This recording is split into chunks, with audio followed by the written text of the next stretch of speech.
Delhi, India's capital territory, is a massive and most captivating metropolitan area in our country's north. Delhi has a strong historical background.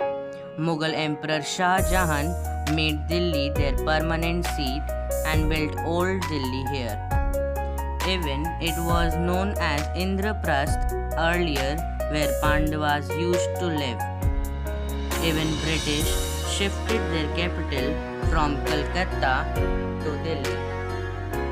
But what was so special about Delhi? Under the Delhi Sultanate, the economic condition of India flourished.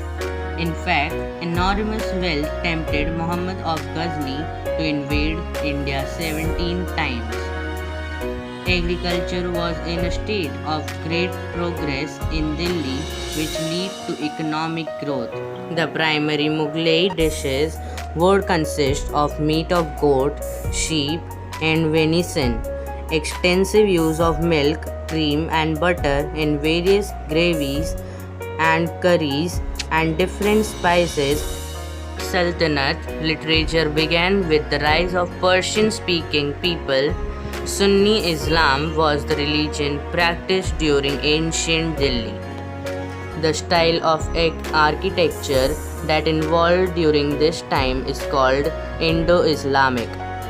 These are made of arcs, domes, minars, and half domed. These all things added to the beauty of Delhi, and this is how it gained fame.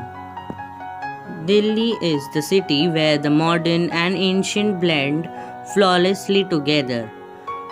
Now, we will explore some of Delhi's historical monuments that are Humayun's tomb, Qutub Minar, and Jantar Mantar.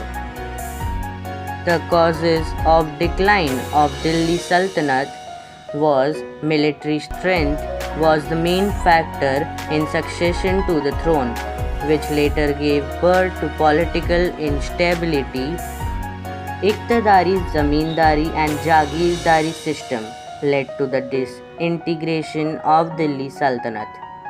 Invasion of Timurid Babur created havoc situation and became the main cause for the downfall of the Delhi Sultanate.